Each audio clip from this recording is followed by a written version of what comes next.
Simulcasting again today on 4 different platforms. This is the Inside Bowling Show. I'm Mike, joined by Matt again. And Matt, you got a Team USA jersey in the background. You trying to Johnny Big Time me today or what? No, you've got your banner hanging up in the background, Mike, and you've had it up for a couple of days now. So I just, if Mike's going to flex on the show, then I have to flex a little bit as well. It kind of looks like a youth small jersey on the wall here, but I swear it's an adult medium. It's a real jersey. I didn't just buy this online. Well, I remember sending you some shirts, and I'm pretty sure that that you are a youth small, Matthew. No, this is a medium. This is a medium, Mike. Don't try to Johnny Big Time me by calling me all pequeño on the show here, man. I'm a medium. I'm a medium, really, but I'm a medium. Well, we'd like to welcome everybody in today that's participating in our show, as we are simulcasting again for the second day in a row. So if this is the first time you've seen us, we are on Brad and Kyle's YouTube channel, and we're blessed to be there.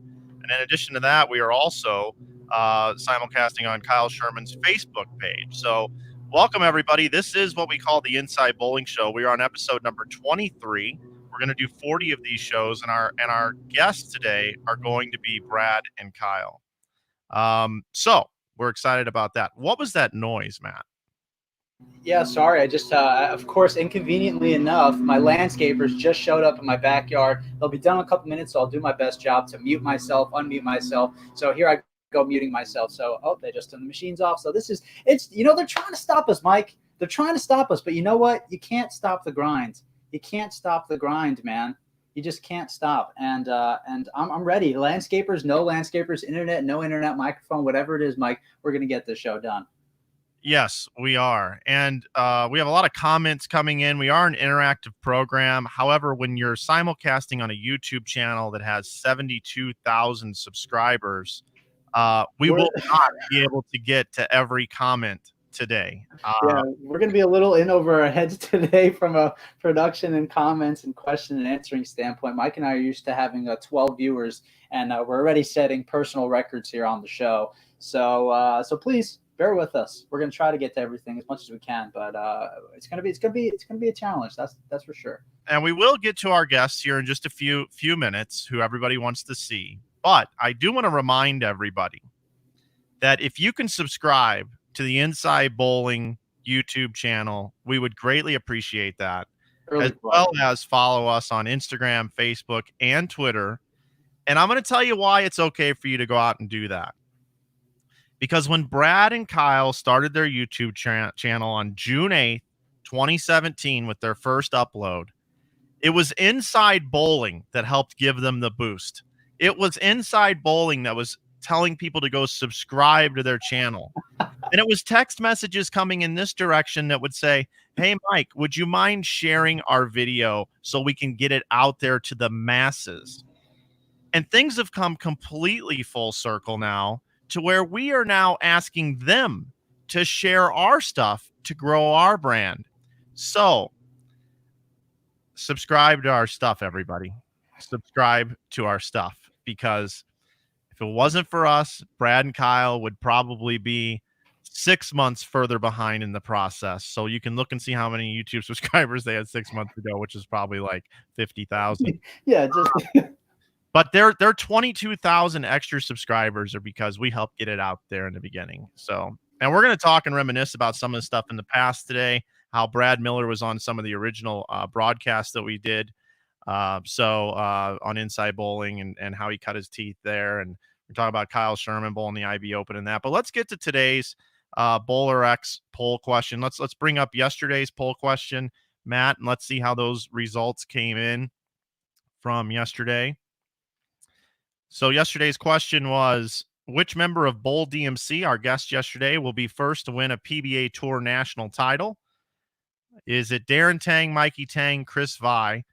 And it was neck and neck, Matt. We had a close one here. And Darren Tang takes it at 45.6%, Chris Vi at 42.2%, and Mikey Tang at 12.2%. So pretty close between Darren and Chris. And as we thought, Mikey would come in third, as he is kind of the stepchild in the group. But we hope Mikey Tang wins first. I at least said that yesterday. Yeah, you did. And once again, accurate with the prediction. You predicted that it was going to be like a 65-35 split with the 3, 6, 9, 10 bucket poll question. Yesterday, you predicted that Mikey was going to get the shit end of the stick with the poll question, and accurately so. You got to be careful, Mike Flanagan, because what you speak comes into existence, really. And if you can't, I just hope that whenever somebody asks you a question about me, you always say something good, because if you say to somebody, I'm going to get the shit end of the stick, then I'm going to get it. And I don't want that, Mike. I was listening to Dan Patrick this morning before the show, and Jordan with Scottie Pippen in the lineup won 75% of playoff games. Without him, it was like 2-11, and I didn't run the percentages on that, but I know it's like 17 or 18%. So you are my Scottie Pippen, Matt, and without you on this show, wow, we couldn't win championships. So. I'm moving up because a couple days ago in one of these testing sessions, you called me your secretary. So now I've moved up from secretary to Scottie Pippen. So I like where this is going. And we're only on episode 22. So who knows where I'm going to be at by the time we get to episode, or 23, excuse me. So who knows where I'll be at by episode 40. With the influxation of viewers today, I have to give a new image of the show and let people know just how great you are instead of belittling you on the air. So I like this. Over a new leaf. I like this, and I appreciate that. So maybe we just need to have more famous people on more often, and I'll all of a sudden be glorified into this amazing producer / co-host. I still can't believe we're referring to these guys as famous people. Well, they are, and if we want them to keep coming on and getting us more subs, then we best keep referring to them as famous people. So what do we have for today's poll question? And because we want to get to our guest, I just said, give me one. And what is it? So, the poll question for today, Mike, is, we said earlier, Brad and Kyle currently have about a little over 72,000 subs on YouTube. How long will it take for them to get to 100,000 subscribers on YouTube? Is it September of 2020, December of 2020, February of 2021, or April of 2021 or later? Okay, great question. We'll get that posted on Inside Bowling. Bowler X poll question for today. Make sure you go out and vote. We'll recap that on tomorrow's show. And if you want to do the math on that one, when they're uploading daily and when the tour resumes, they're going to pick up 150 to 200 subscribers a day if they're daily vlogging. So figure out how many tour stops there are, how many weeks those are, times 200 or so. Not to mention when people start going out and bowling again, they're going to find their instructional videos. Speaking of which, we just dropped another instructional video this morning on our Inside Bowling YouTube page. Make sure you go check that out. Mike Shady dropping more knowledge today. And don't forget, in case we get off on a tangent and don't remember to plug our merch, you can save 15% with coupon code IB Show over at Inside Bowling, including some Brad and Kyle merch. So I think it's come to the time in the show that everybody wants to talk to our guests and talk things over and get to know them a little bit. We have a special relationship here at Inside Bowling with Brad and Kyle, as we're business partners, and we inspire each other to do things in bowling. And these guys are true pioneers in the YouTube space. We talked about Darren Tang yesterday being a pioneer in the Twitch space.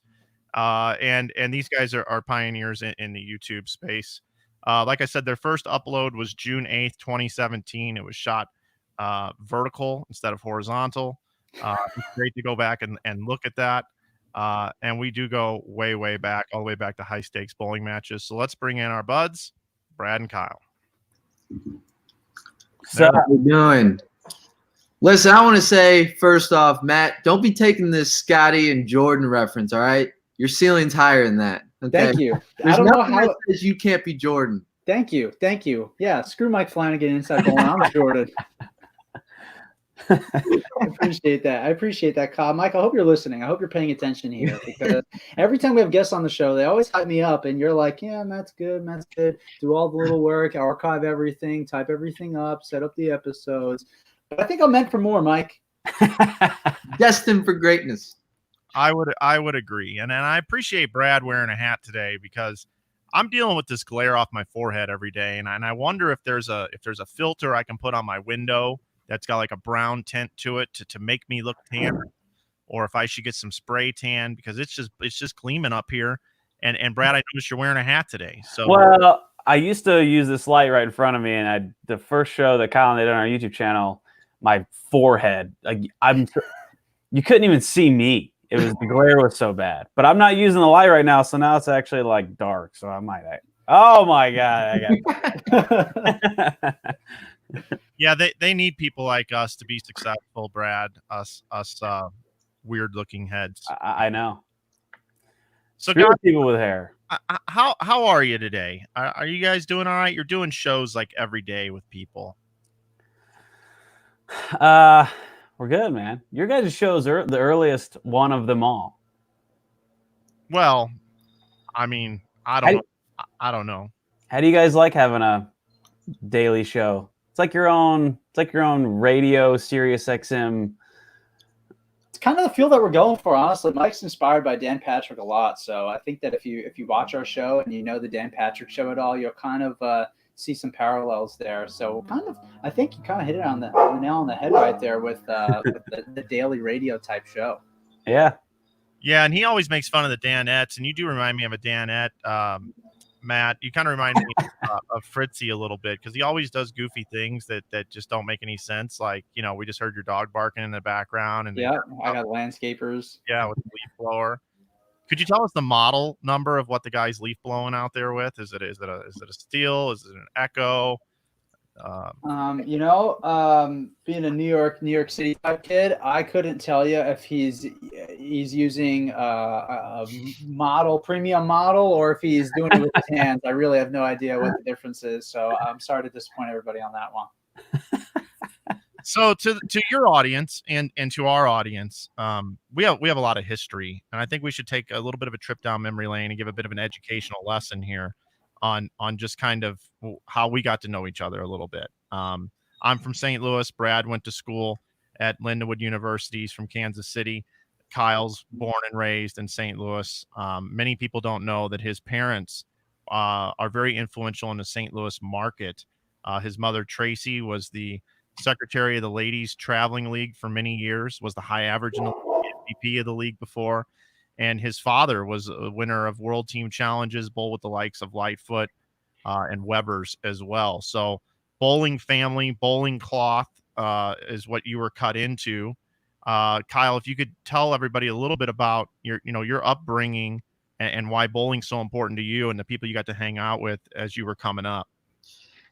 Yeah, bowling's always been a huge part of my life. I was, born and raised basically in a bowling center. When people ask me how long you've been bowling, when did you start bowling? The answer is since I can remember. I was stuck in a bowling center. My parents were always bowling leagues. So, I was one of those kids that I would fall asleep in a bowling center. Bowling centers allow us anything, and it would just put me to sleep. As far as I can remember, I was always in a center. My parents were really established bowlers. I remember going to watch, my mom was one of the best women around, if not the best. And then my dad was, the same way. So I definitely got inspired a lot watching them succeed so well in our little area. And then that really kind of inspired me to be, push myself to be great, because that's what I knew. I mean, my parents were really good. So I'm like, well, I can't be worse than my parents. And so I just remember I practiced with my dad all the time. He was my biggest inspiration going up. And he never took it easy on me. That man would never let me win. I think I finally, and he would, not only would he not let me win, he would rub it in when he was about to beat me. Every now and then I would get close, and I'll never forget. He would always, if he had to go up in the 10th to strike or spare to beat me, he'd always pull up a chair and he said, "Boy, you better take a seat because I'm about to blow right by you. He'd tell it to me every time I was growing up.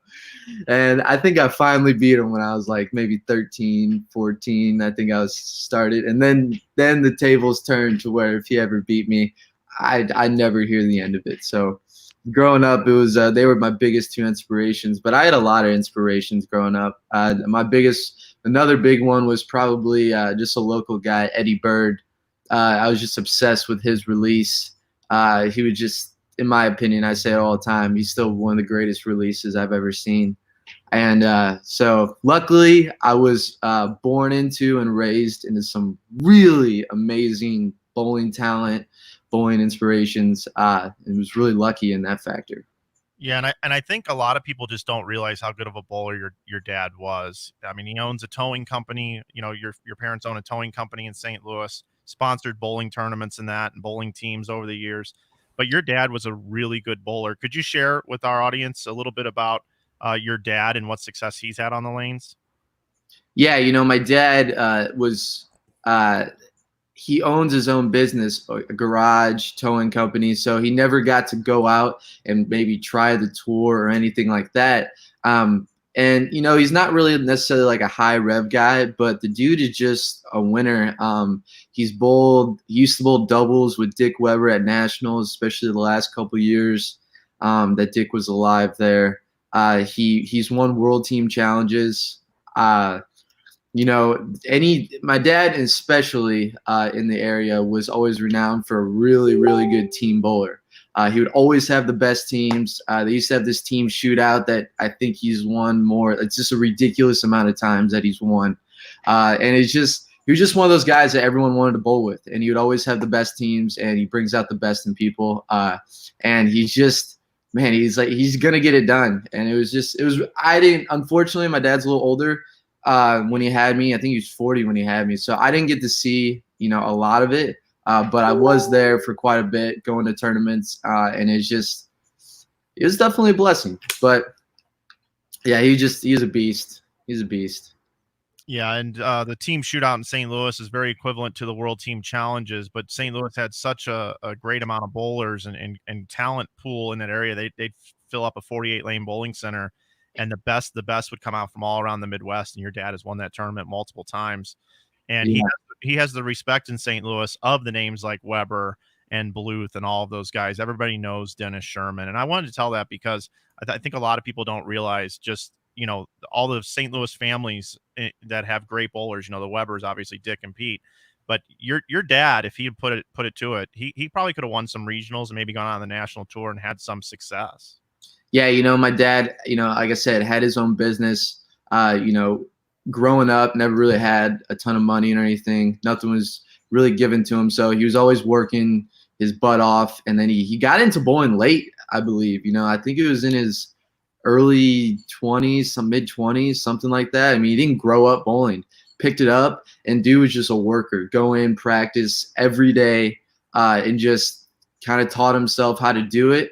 And, you know, the thing about my dad, he just pays attention, and he's got an eye for it. And even today, you know, he might not be the most technically sound guy as far as knowing the terminology, but the dude knows when something's wrong or why someone's doing something. He might not be able to put the words on paper, but he's so smart about the game. He just pays attention. He's a beast. I don't get it half the time, but I love it when you tell me that. I love it when my dad tries to give me advice on how the lanes, what ball changes I should make now into this modern day game, and how you guys have those spats or conferences together. Oh, we go at it, man. I mean, I've gotten this. I can't tell you how many times I've been in screaming matches with my dad. Like, especially when I was young, he'd be telling me something. I'm like, no, I wasn't doing that. And I'd be crying on the way home. And my dad was hard on me. Like, there wasn't no like, hey, good job, you tried your best. It was, no, you did this wrong. You did this wrong. You need to get better at this, blah, blah, blah. Like, you didn't win. I mean, it was tough. I was telling this story the other day when we were practicing. If I ever fell off a shot, I was done for the day practicing. And I'm like, so, you know, I tried not to fall off any shots. But yeah, it was tough. We go at it. And part of it is now, like, I got, you know, I've matured a little bit, but we always had that.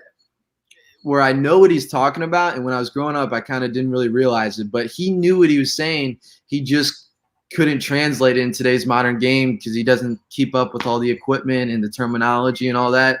So, you know, it was just tough. Like, he would know the right thing to say, but couldn't translate it to me. And I'm just like, tell me something that I can use. And he just couldn't, but he kind of knew. It was just, but now growing up, I kind of understand what he's saying, and I can kind of use that knowledge to my advantage. And, you know, the part is, when I'm doing something wrong, I still have that bit in me that, you know, I know he's right, but it's my dad saying it, and it just gets under my skin sometimes. And it's just, but it's good. It's healthy.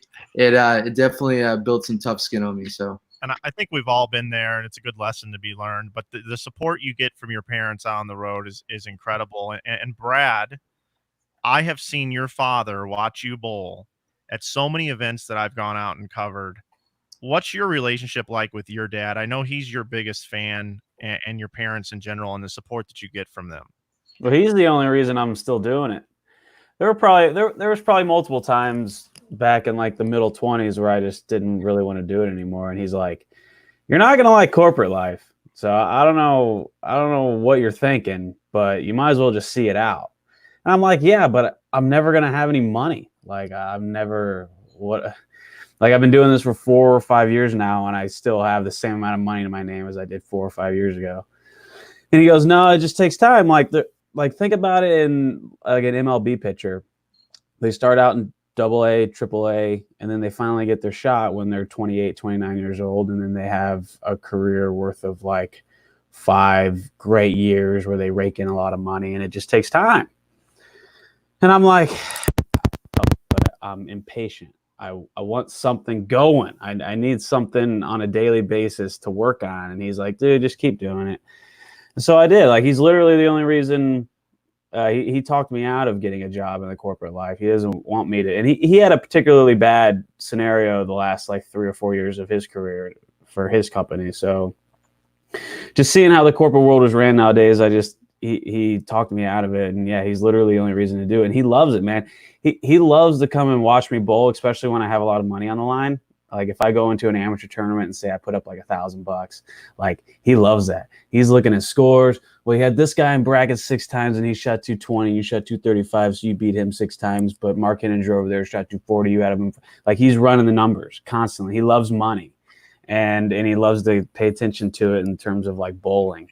So and he loves like. He went to the PBA league with me last year, and he loved it up there. And yeah, he's literally the only reason I'm still doing it. I love it when he travels with me. It's cool. I'm glad we have that bond. Yeah, and I like to talk about the upbringing because everybody gets to see you guys now as these superstars out there. I mean, we're simulcasting on your channel, which thank you, by the way, for the publicity on that. Yeah. But you guys have really, really evolved in the last couple of years, and people know you. And every time you guys go on a stream or whatever, everybody's laughing and having a great time, and that's what everybody loves about you. But I wanted to get a little more serious on today's show, just to do things a little bit different, as I like to say. I'm the opposite guy here. Matt, what did Barnes say? What were you displaying on the screen that Barnes had?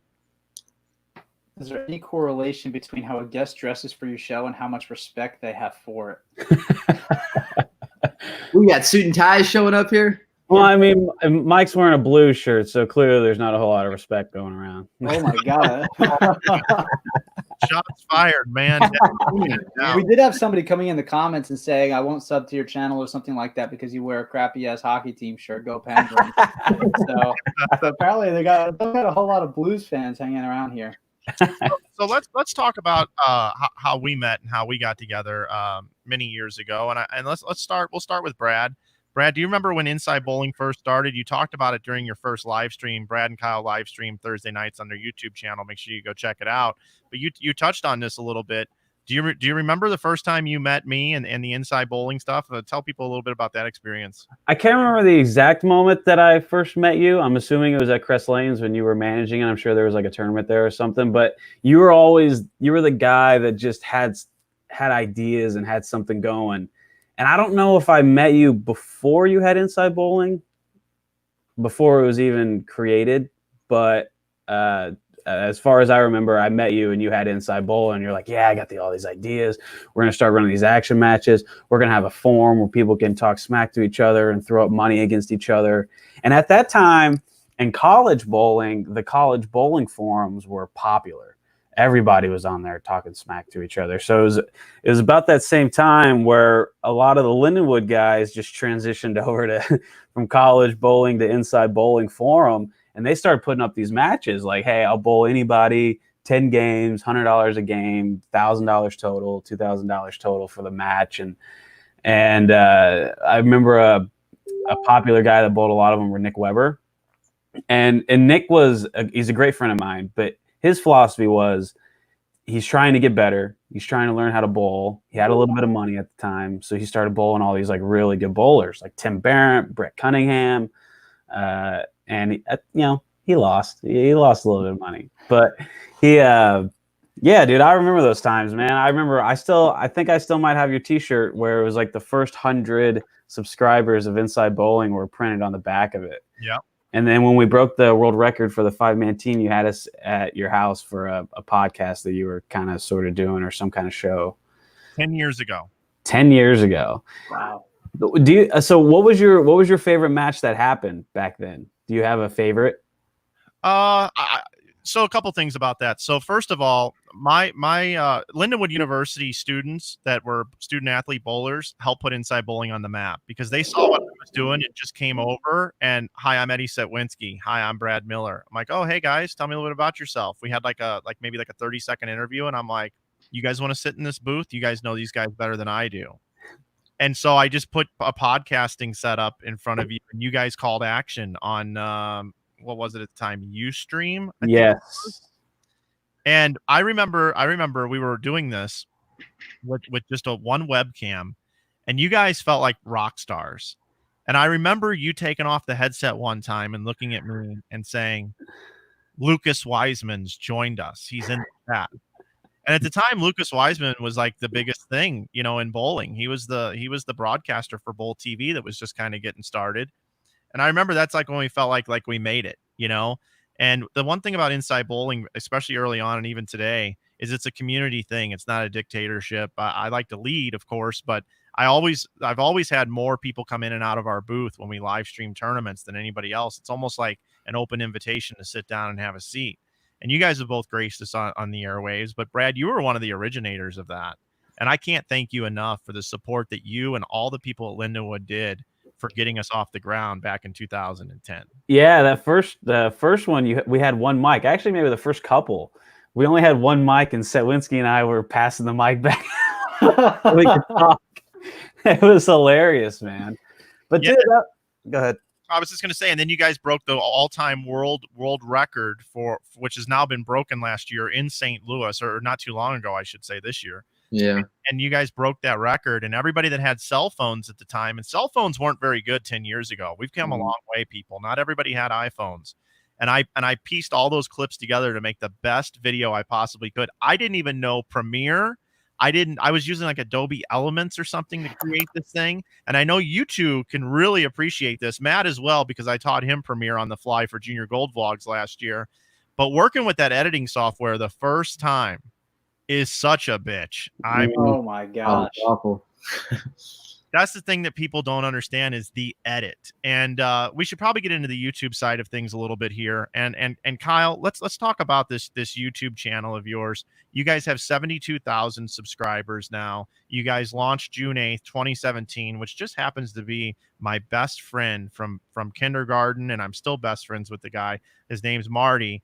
His birthday is on June 8th, and I just realized that today. It's kind of coincidental when dates kind of align like that. But you guys started June 8th. You guys started this YouTube channel. You're at 72,000 subscribers now. And I guess the first question I have for you is, are you two the most influential brand in bowling from a bowler's perspective? Like just not a ball company, but as bowlers? We really don't see, I don't think we're the most influential. Jason has a pretty big following, but even Jason. Yeah. So, weird. The buds. We're on a first name basis now. But no, I mean, I don't really see it as influential, or, we don't really get too caught up in how big our following is. We're always just trying to figure out ways to kind of build the best content that we can to keep making it entertaining for people, or, you know, inform people or do whatever. But it's been cool to see the growth. It's cool to see that people have really latched onto it and follow, and it gives us something to push to keep making it better.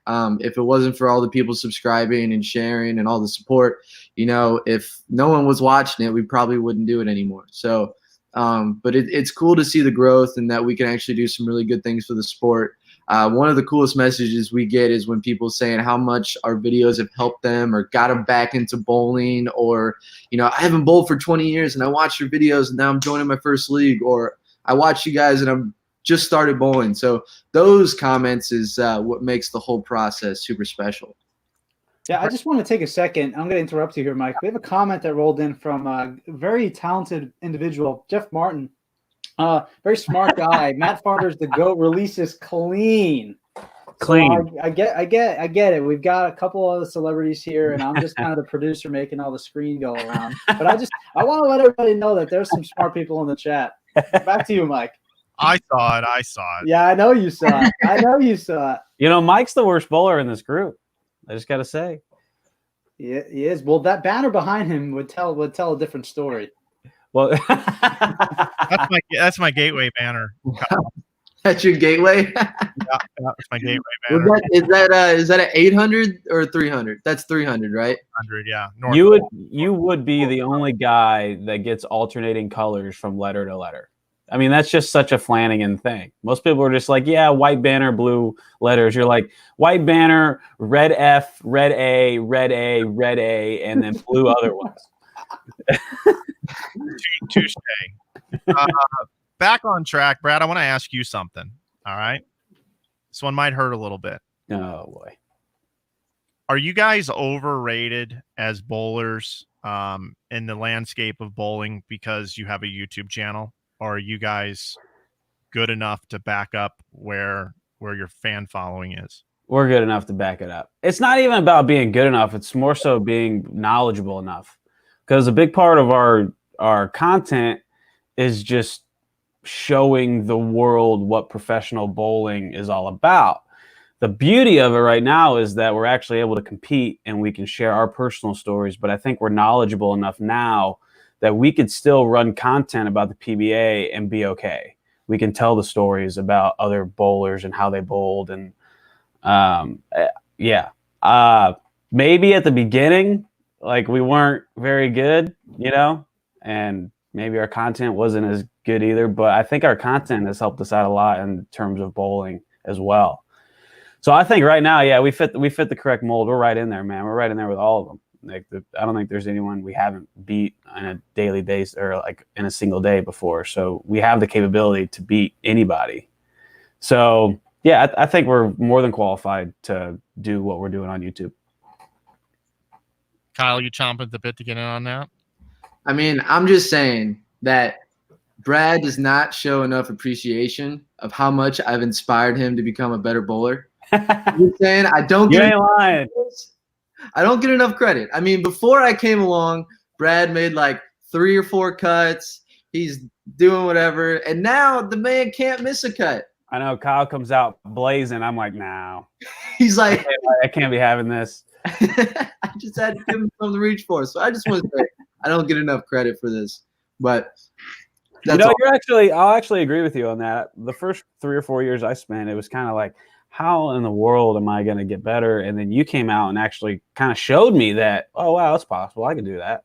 And there was a lot of things I watched you do that year that kind of opened my eyes about, you know, what it takes to shoot 260 when you can't necessarily shoot 260. Yeah, dude, I think I'm agreeing with that. Man, this is a good day. This is a good day. I think you guys definitely push each other for sure and help make each other better. I remember when you guys were first starting thinking about doing the YouTube thing and I was talking to you about it, I gave you the advice that you should each start your own channels and just do collaborations together. And you guys made the decision to do it together. And I disagreed with it. I completely disagreed with that strategy. Well, and obviously it's worked. So I was completely wrong. Matt, there you go. I was wrong. I didn't get it. I this will be a clipped moment posted on social immediately for everybody to see. But why the decision to do the channel together? Because neither one of us knew what we were doing. Just like why I mean, I guess Mike could probably, you guys could pull this off yourself, but I think it's just fun to do things together with somebody. You get to share the memories and you get to bounce ideas off of. And I think the quality is always better when you have more people in the mix. I mean, it was taking us 12, 15 hours to edit our first vlogs together. I mean, imagine doing that on your own. I don't think either one of us would have saw it out. And actually, before Kyle graduated college, I was planning on doing something similar. Mike, you got me into the Premiere Pro and you hooked me up with a camera that would be a good camera and everything. But I don't think I would have finished it out if I was on my own. I think it's just, it would have been too much. If I did, the content definitely wouldn't have been as good. I mean, everything is just better when you do it with other people. I think you see that now with like all the live streaming, Barnes and Stewie, Sloan and Frankie. I think it's just a more enjoyable ride, and you give yourself a better chance at success when you have more people involved. Now, that being said, having more people can also create problems as well if you guys don't link up in your visions and you guys don't deal with adversity very well or something like that. It can or greed, money. That can cause a lot of problems too. So when you're looking for someone to go in business with, you got to really be careful. You got to make sure, for one, I think you got to make sure that their ideas on money are the same. You guys got to have the same idea on money. And I think that's one thing that Kyle and I have is we don't really, we haven't taken a dime yet, and we're not necessarily money hungry in any sense. So yeah, I don't know. I think it's better with multiple people than just doing it on your own. Yeah, if I can chime in, for one, when we first started, the learning curve was so steep that it really was like, okay, two brains is going to be better than one to figure it out, because we had no idea what we were doing. And then the other thing I think really helps with doing it together is the accountability factor. I think if either one of us was doing it just on our own and it was our own responsibility, that there's a chance we would want to give up on it and just not do it, because we were basically starting from ground zero, had no idea. But the fact that we were both in it is like, okay, it's both of us. I got to get this edit done because it's affecting more than just me. So as far as why we decided to do it, the learning curve, the accountability, and then like Brad said, the idea of doing it together is just, and then now that we got more people involved now with the house, just makes the experience so much better. Because the story's not just about one of us. We're rooming together, we're going through the struggles, we're going through the triumphs, and the story's about more than just any one of us. It's about all of our friends, us too. So it just made sense in that way. Do you think Beef and Barnesy would even exist if it wasn't for you two, or would they maybe be doing it on their own? I think someone would have came along and done something. We just happened to be one of the first people, but I think it's inevitable. The way social media has been going, the trends, someone would have started it. And we just happened to be one of the first ones to do something like that.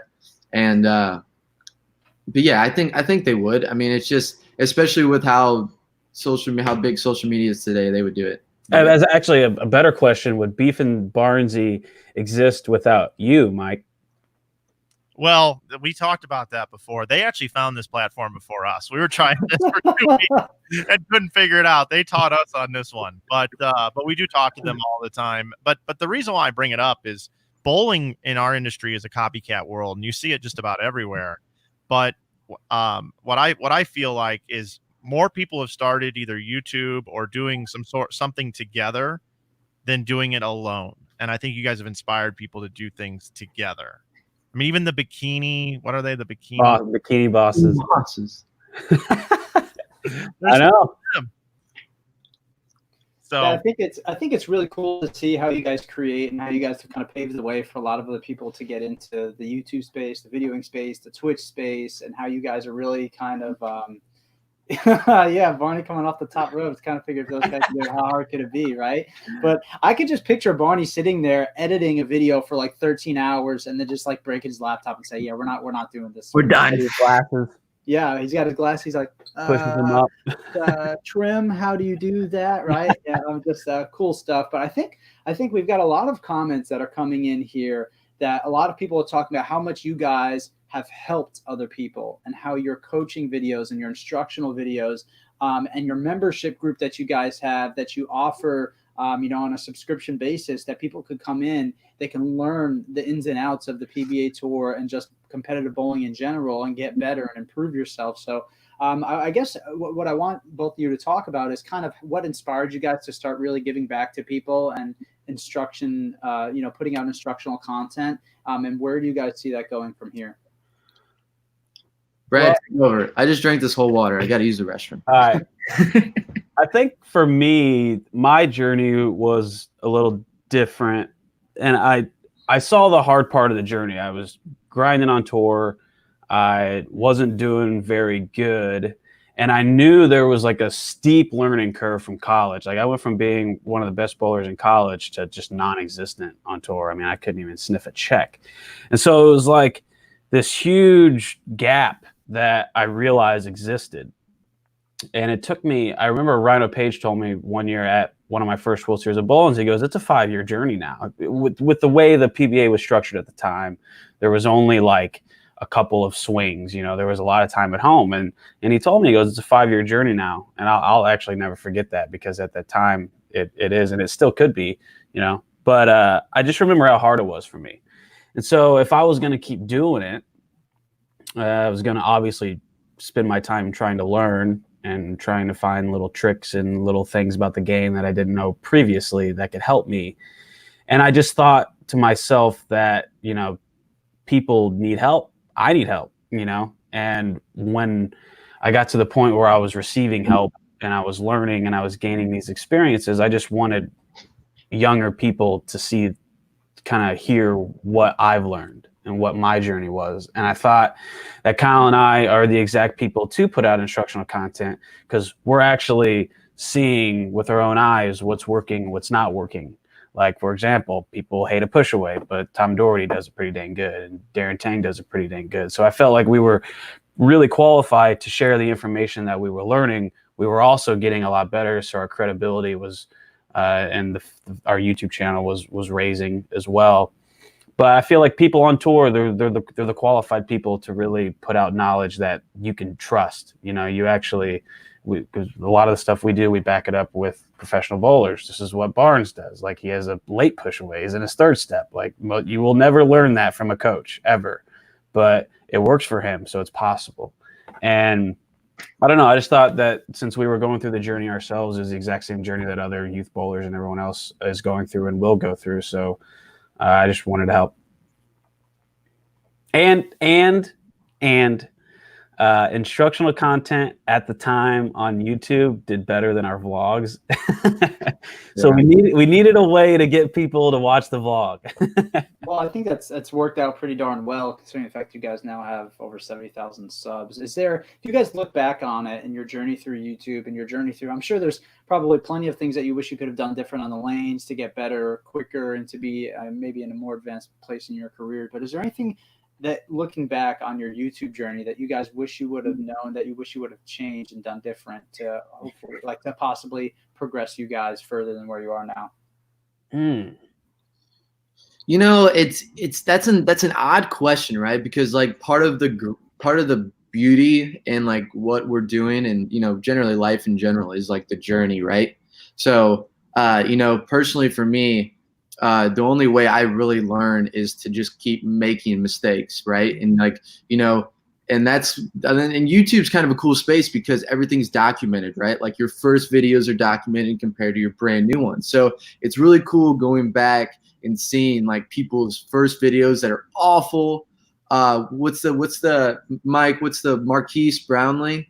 Mm-hmm. You ever watch his first couple of videos? They're so bad, and like especially compared to now, like he's doing it on a phone. I think it might have been held the wrong way. It's dark, everything's kind of distorted, and now he's in this amazing studio shooting off. What's the cameras called? The red, yeah. The Red Dragons or whatever. Yeah, whatever it is. He's has all these amazing guests on. So part of the beauty of it is the journey. So, if we were filmmakers knew how to make all this content, it would have been great. But that kind of takes away from the realness of what the vlog has provided. So there's really not a whole lot that I would choose to do differently, even on the lanes, man. It's just, you're not going to learn, you're not going to get better until you learn it yourself and figure it out. People can tell you it as much as you want, but you're not going to learn that lesson until you live it. And that's been one of the coolest parts about the vlog. I don't know if there's anything we could have changed. I don't think we had the knowledge to do anything different. We were just going by the seat of our pants, and as we do it more, we get more. And we still fly by the seat of our pants. Oh yeah. Oh, we know. It makes these two up here so mad. Yeah. But that's how we roll. I don't know what to tell you guys. I think one of the biggest things for me with people that I work with, including you guys, which you guys are extra special to me because I was part of when you guys got started. I was kind of pushing you guys a little bit to do this. I introduced you to Casey Neistat and then David Dobrik and a lot of the other people like that you guys discovered and found on your own. But the thing with me in bowling that is so sick, and I don't know why I try to push bowling higher than I do, because there's a lot of people set in their ways in this industry. But I like to try to introduce experts that are good at doing something that us bowlers have no clue what to do, right? And a lot of it has to do with technology. So let's take a guy like Corey, right? Mm-hmm. We all know who Corey is. Right now, out of the 300 people that are watching this live and however many people end up watching this, they have no idea who Corey Ruiz is, right? Right. But along the journey in the process 2.5 years ago, I know that I needed, as part of my business, to be able to produce really good video content that rivals what you could see from a Titleist or a TaylorMade or whatever you wanted to pick that it was being thrown at me by a client. How can we make something like this, or Nike or whatever? I don't have a skill set to do it. You two don't have a skill set to do it. Matt doesn't have a skill set to do it. But what we can do is try to find someone that we can invite into bowling that has that skill set and try to marry the two together. And a guy like Corey can help bowling so much that nobody ever gets to see. He's helped me with my business. I introduced him to you guys, and now he's helping you guys with editing. He's done some of the edits for you, but you guys have learned from him. We've all stayed in a house together during the World Series of Bowling. We've gone to a Buck Cherry concert together. Talk a little bit about just that, what I just spoke about. Yeah, that's, as far as the bowling industry, kind of like you talked about, is really unique in the fact that, it's always kind of seemed like they've been behind the trends. And like you said, I think a lot of people in bowling are stuck in their ways a little bit. And it was in the perspective, for instance, if we use the example of Corey, has helped us. I mean, I can't even explain how much he's helped us. I know for me personally, when we were just starting the vlog, and I went and did the EBI vlogs at Junior Gold, which turned out amazing. And for me, that was kind of like a boot camp. I mean, that was such a stressful but fun week. You're talking, we're getting up anywhere between 8 and 10 o'clock. We're filming all day. And then we had these crazy long edits at night. And we did that every day for, I don't know how many episodes, Mike, we did, like 10 or so, something around there. But I learned so much through that process on how to get better at videoing, how to get better at editing, how to shoot, how to try to put a story together throughout the day. And it was just, for me, that helped. I mean, without that little week, I would have been behind the curve in editing and doing this whole process months. I mean, I'm talking a long time. In fact, I may have never have gotten as good. So it's bringing that outside expertise, and especially with Corey, and the cool thing about Corey that I enjoyed is he knew nothing about bowling. So there was no bias about what we should shoot. It was just crazy raw perspective that it really collaborated well together, because I could bring a little bit of bowling knowledge into it, and then he could be like, well, this makes sense, and let's do it this way, especially from a filmmaking standpoint. And it was just, that was one of the coolest weeks I've ever had. It was one of those weeks that during the week, man, we were tired. We were crazy. You were there, Mike. I mean, you wanted to kill me. Oh yeah, absolutely. Like, this is not worth it. This is terrible. I mean, we would have such a great time, but then when it's 5 o'clock in the morning, we're still not done with the edit, and we're tired, and it's just awful. And we got to get up because we have this whole story to do tomorrow. It was brutal, but looking back on it, I wouldn't change a thing. It was one of the best experiences of my life that I've had. And Junior Gold is such a great place to interact with the kids, and they're awesome. And that's especially a tournament that I can't wait to go back to because it's such a good time with everybody. Yeah, and then how about all the people that we worked with that are like, all these guys get to do is walk around and film each other, and we gotta work all day and talk to people and everything. Dude, what they're doing is easy. Exactly, man. And it's one of those things, yeah, like it was fun. I will have to say it was fun during the day. We had a very free schedule. We got to do a lot of cool things, right? I mean, we're just setting our own schedule. We're like, hey, let's go down to the Dallas Stadium and just film a bit while everyone else has got to be stuck in the bowling center. But I bet you if they flipped it around, the thing was, it was all kind of innovative. You're creating something. You're not just doing one task throughout the day. So it's not as mundane as that would be, but at the same time, I don't think they would like those hours that we were putting up. Yeah, and then the next year, you decided to go bowl the PBA League instead of coming back and doing it again. Shame on you, by the way. Shame. So then Matt got thrown into it and went through the exact same process that you did a year later.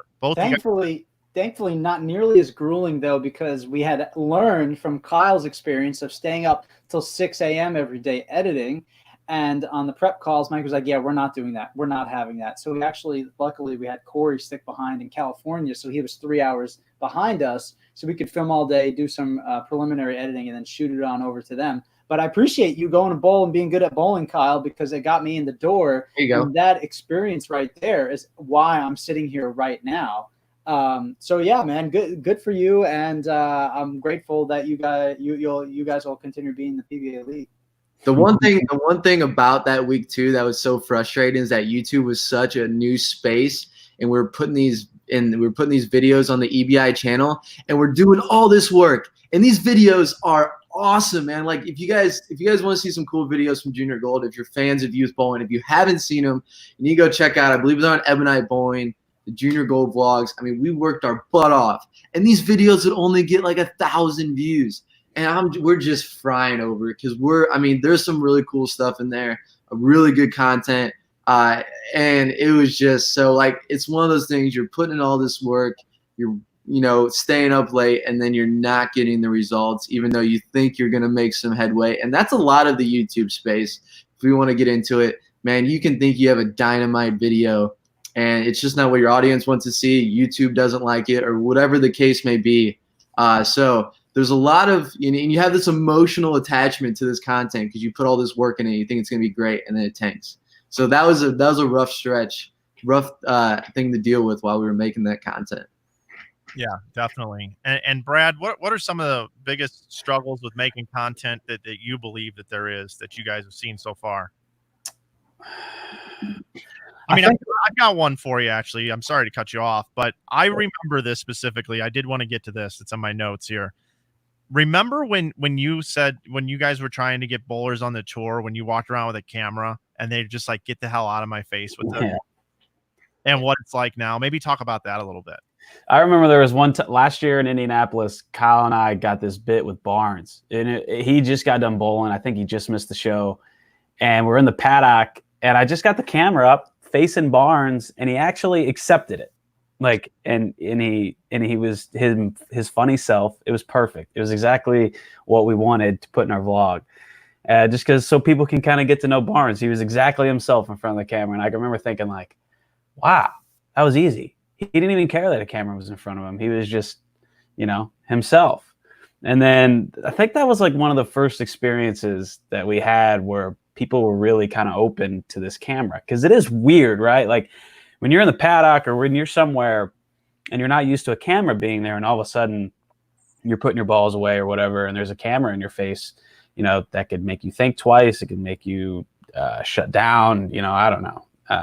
But Barnes was perfect. He was exactly himself. And that was a cool moment because that was when people really started to warm up to it. And at the PBA League last year, Kyle Troop came up to us And he's like, so how many subscribers do you guys got? And I'm like, I think 25. I think I might have said just like 25 or 27, something like that. And he goes, oh, 2,700? And I'm like, no, 27,000. And he goes, whoa, really? And so like once it started to grow, people really opened up to it. It was, but at the first, I think one of the biggest struggles though is just kind of figuring out what makes sense for your channel. So your titles, you got to have some kind of guy making thumbnails if you're not good at it. You got to have your descriptions match your titles. You got to figure out what content people like. There's a lot that goes into the YouTube game that you just simply can't know without doing it. You got to put some time in, and you got to figure out exactly, like Kyle put together the best video we've ever made production wise with his friends, and that video got 14,000 views. But I was so mad. A vlog we made that we barely even shot anything got 70,000 views. So it's just the internet space and the content space is a really interesting thing that you just got to put in time. You just got to figure out, you got to have some videos that tank. You got to have some errors. You got to film instructional videos where the audio didn't record, so you can't release those. Like there's just a lot of things that are going to happen that you just got to get through before you can really become efficient at what you're doing. It's the sum of the whole. It's not what happens today or yesterday or the day after. It's the sum of the whole. And we had a big meeting last night off air with my entire team about what we're doing and what we're trying to do. And we're launching instructional videos now for a couple of reasons. One is we want to turn more people on to bowling in the sport. We know what the keywords are that they search for on YouTube, and we want to have other content out there that's good, that's meaningful, that they can watch and say, I want to go do that now, right? And also there is the monetary side of this. How to hook a bowling ball is normally 100,000 slam dunk views. Now, granted, we're only at about 10,000 views on ours because of coronavirus and people aren't out bowling searching that term. But it is very important that that you do try to monetize these things. And I'd like to talk a little bit about the business side of things before we let you get out of here. We're going to keep you a little bit longer. But it is so important for us, for you, for these people out here to support what we're doing, whether if it's sharing it with someone so that we can get more views through AdSense, whether if it's, hey, I love what these people are doing. They're providing value to me and I didn't have to pay for a subscription with Netflix or whatever to watch this free content. So I'm going to go purchase one of their t-shirts because all of the proceeds go to these guys to support what they're doing, as we bring it up on the screen right now. We do have all this merch available on Inside Bowling, which is our store, but we partner with you guys. And now we've partnered with some of the folks on the house, and all of the proceeds from this goes to you guys to help you with your bowling careers. Now, we also talked about how you guys are studying YouTube, and you guys have attended Vid Summit, and that's not cheap to fly out there and attend that seminar and learn how to do these things to grow your channel. It is a business. You guys also have your membership, which is a behind the scenes, very intimate setting, smaller group of people that they can interact with you and contact you and get raw feedback immediately. It's not for everybody. It's a little on the pricey side in the world of bowling, but you didn't want it to be thousands of people. You want it to be that smaller classroom setting, and it's there for the people that want it, can try it for 30 days, 60 days, 90 days, get out, get in, whatever they want to do. But if they want to take their game serious, they have that opportunity to get up close and personal with Brad and Kyle. So you guys have all these different things going on, and now you're expanding the house into its own thing with your brothers of the tour, so to speak, and you're helping each other with them. You're starting new business ventures and passing it along. So if you guys, we'll start with you, Kyle, if you could touch on the business side of things and what people can do to support what you're doing and where you want to go. Yeah, I think one of the things that I'm most proud of about this whole journey and growing our business is that we still haven't taken a dime. Like Brad and I have not paid ourselves a dime from this. I think probably the only benefit that we really had from the YouTube channel was flying out to Vid Summit. Like we used the money from our business to fly ourselves out to Vid Summit. Yes, we got to go hang out in California, but we're attending all these conferences all day. You know, they're 10-hour days. We're using that time to figure out, okay, how does everyone else do it? And we can bring that knowledge into bowling, kind of like we were talking about earlier. So that's probably the only thing that we've really, really benefited from. I mean, so And that's what we've tried to create, this culture that we're in this to grow bowling. You know, would we love to create some kind of business model, and we're trying to create that where we can support ourselves? Yes, absolutely. That's definitely a goal. But we feel like, even though that we've grown a lot, we've become influential in the bowling industry, we still haven't reached that peak. And so everything has always been reinvested in it. And we're just trying to figure out different ways to, you know, get people inspired in that sense. So it's always how can we do more? How can we grow everything? How can we make this the biggest, best thing? And we've definitely put that way above our own monetary gain, which is something I'm really proud of. I'm happy we're in the situation that we can do that.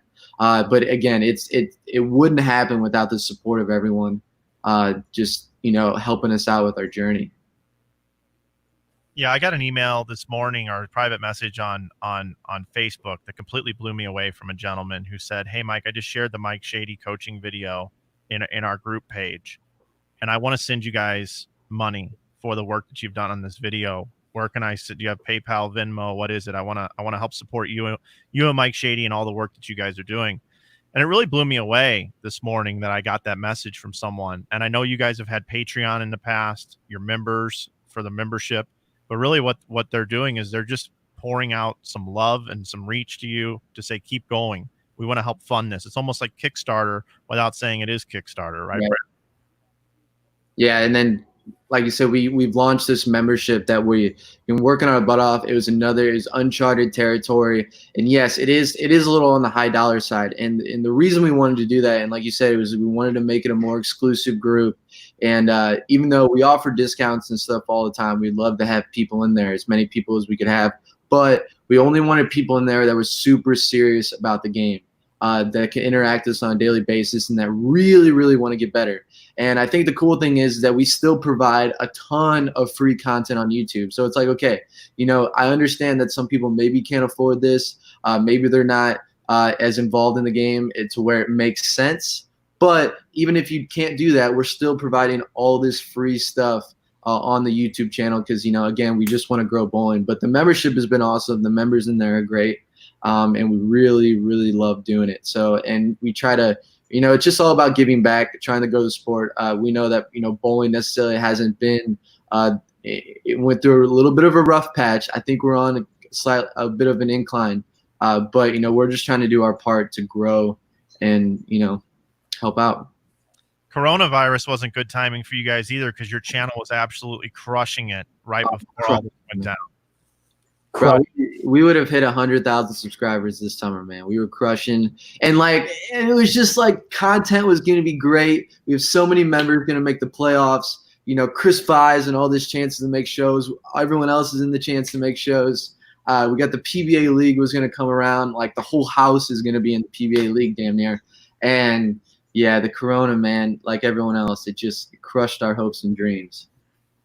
I mean, just to give some perspective, this year we made a video about one of our roommates winning $100,000. Like, if that doesn't say progress, like before it was like, we lost $500 entry fee and $500 hotel fee. We lost $1,000 for the week. That was our content for the day for the week.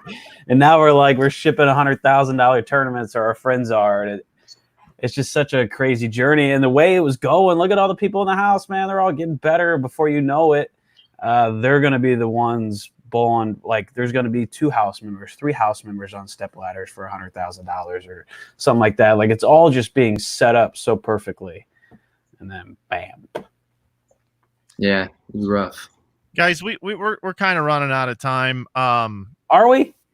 Yeah, a little bit. Matt, did you have anything that you really wanted to ask these guys? I know I've kind of dominated this show, and I apologize for that, buddy. No, nothing to apologize for, Mike. I think we have certain shows where I'm gonna shoot more than you're gonna shoot, but we're in this together here, man. And sometimes we can alternate who's Jordan and who's Rod. Yeah, shoot or shoot, baby. And Flanagan likes to shoot. There's no secret about that. But yeah, no, I just think it's really cool, Brad. We bowled together at the Open Championships, like I don't know how many years ago now, 6, 7, 8 years ago. My first year I ever bowled the Open Championships, and I remember you fouled like 6 times throughout the event, and you like during singles you like cussed out the foul line, and you're just so fried and done. And we had a blast. And Kyle, we actually roomed together junior Team USA camp a while back. We weren't as close then, I think, as we are now. But it's been so cool to watch you guys grow. And I think what you guys, the story you tell about Kyle Troop, like, oh yeah, like 2,700, no, 27,000. I think that speaks volumes to the grind, right? And people were hesitant. People probably made fun of you guys for carrying cameras around. People probably teased you like, oh, the YouTube stars, Brad and Kyle, right? And now you look at you guys, and you guys are coming up on 100,000 followers, and everybody wants to be in your videos.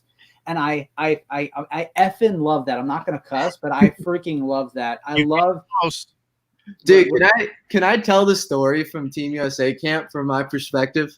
Oh yeah. I don't know where you're going with this, but yeah. Dude, okay, so back in the day, me and Matt weren't very close. In fact, I didn't really like Matt a whole lot. Yeah, no, I think it was mutual because we were so similar, and we both had egos, and we both were just like, yeah, no, this dude's like messed out. And we roomed with each other that week. We're rooming, right? And I really didn't like Matt. I don't know why. We didn't know each other very well, and right. I was just like, this guy, he rubs me the wrong way, Yeah, dude, it's so funny. We had to do an exercise, right? And we had to do an exercise, and you had to stand next to the person that you trust the least. And I stood right next to Matt. I love it. I don't even know if he remembers this, but I stood I'm here. I'm going to be honest about this. This is what it is. And I stood right next to him, and we were rooming together. And now it's just really cool because the circle is completely flipped, man. Yeah. It's cool to see that progression. So I thought I enjoy that story because I'm like, wow, things have changed. Yeah, and also for that story, on my way down to Team USA camp that year, my flight got rerouted and delayed, so I had to spend the night in San Antonio before I got to Dallas. And so when I get to Dallas, Kyle, we were in these hotel rooms where we had a suite, but there was only one king bed, and then there was a big pull-out king-size bed as well. And I'm in there, and this was my 3rd year on the team. This was Kyle's 1st year on the team. I'm like, all right, this freaking rookie's getting the couch bed, right? This freaking rookie's getting the couch bed. I get in there. Kyle's got his stuff all over this king-size bed, and never once is like, yeah, man, I'll take the couch. I know I'm the rookie or anything like that. And I was like, this guy, man, he's the audacity for this dude to come in here and to try to take this king-size bed from me. He's a freaking rookie. Who does this guy think he is? But man, it's so cool. It's so cool because I just think we didn't know each other well, and we were very similar, very competitive. We both like to do other things other than bowling. We like basketball. We like music. We were very similar, and I think that we, instead of teaming up for good, we kind of like we're going after each other. But over the years, man, it's been such a joy to just grow with you guys and watch you guys do your thing, man. Hundreds when you guys get to 100,000 subscribers, we're gonna have to plan it out. And we're going to have to all have a party together and just meet up and just celebrate because your guys' success is so freaking cool. And you guys are on the cusp of winning left and right on the tour. And there's no secret about that. So it's just freaking awesome to watch. Yeah. Hey, by the way, if you guys are so similar, where the hell were you, Matt, when Kyle was about to pick a fist fight on a golf course? Who came to Kyle's? we can almost tell that story now, right? Almost tell. One day we'll tell that story. So we're running out of time. Yeah. I've never seen Kyle in that form. Ever. Oh, that was a good story. We're gonna have to tell that story like 5 years down the road when the statute of limitations runs out or something. I don't really know. Yeah, time capsule that one. Guys, we got one more order of business here. I've seen some comments coming in. Where do we order your merch, right? And it's interesting that we even get that question because we just assume everybody knows InsideBowling.com is where you can pick up your merch. Again, all of the proceeds go to these guys. They got a pretty healthy royalty check for last quarter for all the house stuff that was going on, and we appreciate all that support. It helps support our friends Nate and Elizabeth, who have 2 adopted twin kids. Producing the shirts and stuff like that helps them. It gets us new customers into our system that we can then retarget to try to sell them some of our stuff. But all the proceeds go to these guys. If you want to support them, pick up their merch, show up to PBA events, wear it, and just help support their journey. They haven't taken a dime yet. And it's because they keep reinvesting in things, buying cameras. You can go listen to a podcast that we did at World Series of Bowling. God, I don't even know when it was, 2 years ago now in Detroit, where we sat down and did a deep dive with me and you guys. You can listen to it on iTunes, I believe, and Spotify as well through the Anchor app. And we get into more of this type of stuff if you like to listen to it. So I knew today's show was going to be more of a deep dive into the business side of things and a little history on you guys, which a lot of people don't get to hear. I like to do things a little bit opposite of what everybody else likes to do. All the fun and grab ass and what you guys do at the house is available on Thursday nights on your channel. And we're just really happy to know you guys and be involved with your business now. And I think the last thing I want to say before I give you guys an opportunity to say some parting words is I talked to a lot of people about potentially getting into the YouTube space 2 years ago, 3 years ago, whatever it was. And you weren't the first guys I approached. I approached other people in bowling that had more influence and were bigger at the time. But you were the guys that took the words that I talked about and the idea, and you ran with it. An idea is just an idea. The execution is the key. And Matt's learning that working with me at Inside Bowling. He's got a lot of ideas too. But even executing something like this show, it has become 3 hours a day. And we're on episode 23. And the daily grind of this, when the weekends come, it's really nice. And I know when coronavirus came, it was probably really nice not to have to be in that grind. But damn, you miss that adrenaline rush every day. All that work, that boot camp at Junior Gold that you mentioned, Kyle, it was a boot camp. I was even questioning after day 2, why did I sign these guys up for this goofy ass idea? And it's so gratifying to hear you say today on these airwaves that taught me a lot, and it progressed me so much on our journey. And it almost gets me emotional to think about that, that did work, because not everything works. Just like you said, your best video you made didn't work. So I'm going to give you guys an opportunity to say some parting words before we let you go. Matt and I will wrap up the show. Brad, what do you got to say? Man, it's just a cool time, dude. Look at all the progress everybody's made. I mean, from you telling us that we should start a YouTube channel and showing us Casey Neistat. By the way, I tweeted at Casey Neistat because he tweeted his video that he bowled at the White House, and I told him he was an inspiration and he lived one of our dreams that day, and I was hoping he'd see the tweet. I don't think you see the tweet. But, maybe that day's coming. But you told us Casey Neistat and David Dobrik, and it's crazy to see how in love Kyle and I fell with the art of actually putting together videos. It's the greatest feeling in the world, just like Kyle and his Junior Gold. Like, when you put that kind of grind in, and yeah, no one saw the videos, but you deep down know that you did a good job and putting together a finalized product for people to watch is really beautiful. And it's great that we've been able to broadcast the PBA. I want to become, I don't know, at one point in time, I wanted to become the greatest bowler in the world. But now if I can just influence the PBA pretty well, then through our content, then I'm really happy with that. And when we're on the road bowling, like, it's a lot and we're stressed and I don't sleep a whole lot. But when we look back and do these shows and talk about old vlogs that we made, like, it really makes the journey worth it. And to see you guys doing your show and Chris and Stu doing their show and seeing all these guys really open up to social media, maybe we had an impact in that, which is exactly what we wanted, specifically when it comes to the younger generation and the youth. And guys like Justin Bone, who are starting early when they're 17, we started when we were 26. If kids can get the idea that the internet is here to stay and potentially eventually will be bigger than television, and television cable probably won't be around in 30 years. If they can get a jump start on the internet, they can really help their careers when it comes to bowling, especially the first 5 years. So it's just crazy to see where we are now compared to where we were 6 months ago, 2 years ago. For us, for you guys, now Mike, you've got a trustworthy guy, and Matt, we're all working together. Stewie and Barnes, they're having us on their show. The PBA is really taking light to seeing what we're doing on the internet, and they're even reaching out for maybe some advice. And it's just cool to see everything and everybody just working together. It shows me that we're going to be yards ahead of where we were 5-10 years ago, which I'm sure is making Tom Clark proud, Coley proud, you guys proud. Like, there's enough to go around for everybody. The internet is just such an insane place that if we all work together, great things can happen, and they're happening, which is amazing. Yeah, and your housemates as well, Darren, what he's doing on Twitch, and now Chris as well. Yeah, Kyle. Yeah, I just wanted to say, thank you guys. Mike, you've always been really an anchor for us. You always been someone that we can rely on and give us help when we're in a pinch or trying to learn something new, and just trying to improve ourselves. So honestly, we really wouldn't be, we wouldn't be in the situation that we're at without Mike. He's always helped us out in any which way he can, and he's always just believed in us. And it's been really amazing to have that resource that you can count on. And Mike's one of the most hardworking guys, I think, in this industry. Innovative, amazing ideas. Some not so amazing, but you get the good with the bad. And then Matt comes along.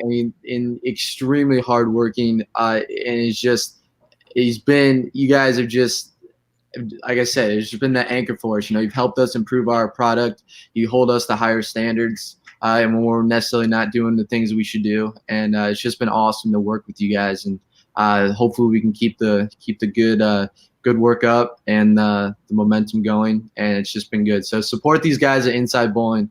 They do an awesome job. This show's awesome, and it's been an amazing journey. Thanks for the notes on the Kimberly Pressler interview, by the way. I know you enjoyed that one. Oh, great, man! It was great. Kyle called me and he goes, "Dude, did you listen to the podcast with Kimberly Pressler?" He literally called me just for that. She was at the Playboy Mansion? Hey.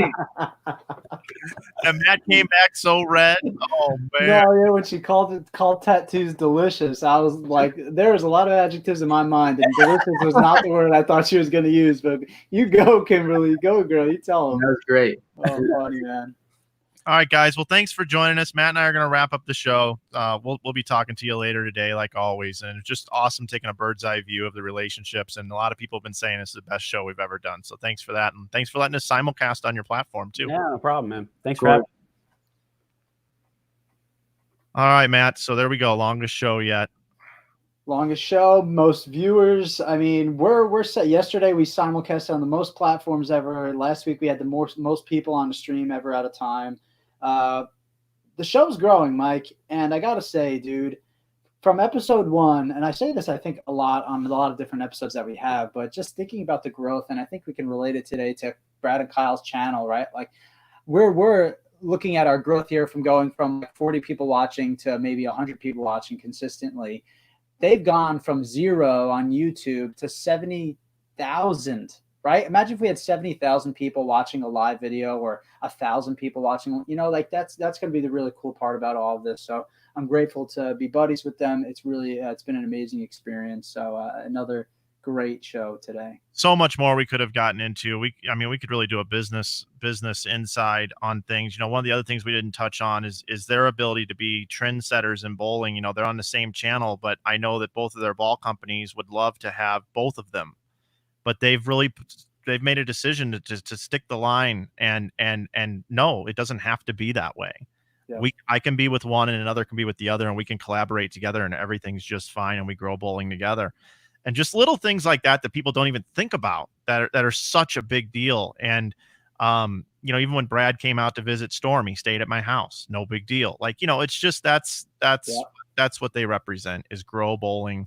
Yep. And I couldn't be prouder of them, even though I told them to start their own YouTube channels. They did it together and just disobeyed me. They disobeyed me, Matt.